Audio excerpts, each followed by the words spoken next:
We've got a developing situation as Aaron Rodgers officially signs in Pittsburgh. Multiple Steelers players and legends have already expressed, "We don't really want you," as we roll on a Bud's Chicken and Seafood Friday.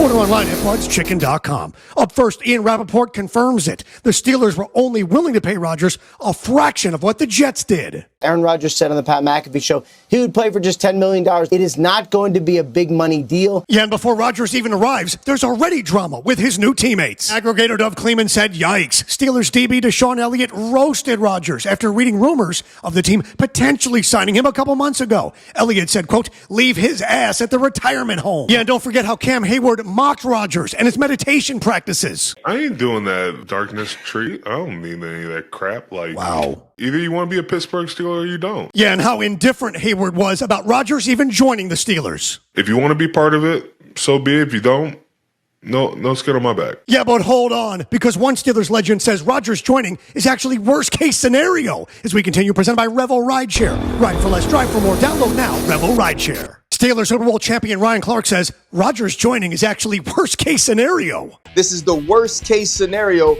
for Pittsburgh Steelers fans. It continues to keep you mired in mediocrity. Yeah, and RC continues on the sad reality of what this actually means. Have they gotten better in the quarterback room?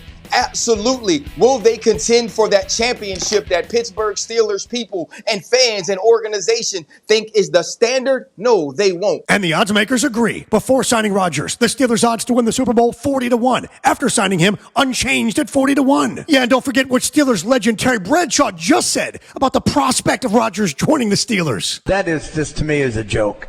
What are you going to do? Bring him in for 1 year? Are you kidding me? I mean, that's not the Steelers' way, right? No, man. Yeah, and then Bradshaw openly mocked Rodgers' lifestyle. No, man, that guy needs to stay in California and go, somewhere and chew on bark and, and whisper to the gods out there. Yeah, but hold on, because the ultimate NFL insider says the NFL was in on this the entire time. As we continue, presented by Lindstrom Air Conditioning and Plumbing. Get them online at lindstromair.com. Take a look now as Adam Schefter finally comes out and just says it. Adam Schefter said, quote, those NFL scriptwriters are at it again. He added, Pittsburgh packs its own personal revenge tour for its quarterback Aaron Rodgers. You know the story with the Jets. The Seahawks cost him a Super Bowl. The Vikings didn't want him. The Packers, of course. The Bears he used to own. And the Lions, they ended his Packers career and didn't let him go to the playoffs one last time. Yeah, and don't forget what Jim Nantz admitted a month ago. The first game of the day will be presumably Aaron Rodgers going back to take on the New York Jets. Mm-hmm.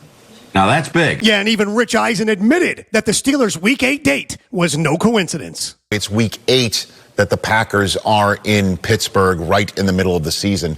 Oh, man. It is going to be like Rodgers The drama is there. Yeah, but hang on, because Aaron Rodgers is about to do what? As we continue, presented by Anna Jar and Levine, Accident Attorneys. Call 1-800-747-FREE. For Aaron Rodgers and the Steelers, there's actual history on the line. Greg Harvey points out that Rodgers will become the first player in NFL history to attempt a pass at both 21 years of age and younger and 42 years of age and older. Plus this fun fact, he replaces Russell Wilson, but now he joins him, the only two quarterbacks ever to play for a team that they beat in a Super Bowl. Yeah, and finally, Ryan Clark returns with the sobering reality for Steelers fans. If you told me you're going to pair one of this era's greatest coaches with one of this era's greatest quarterbacks, I'd expect greatness. That is not what we'll get. Whoa. Maybe 6 years ago, but not now. The question is on the board. Question, when did the Rodgers and Steelers deal actually get done? Back in March. That's why the Steelers did what they did and didn't do what they didn't do. They weren't guessing, they knew. And the league obviously knew. That's why the schedule is what it is.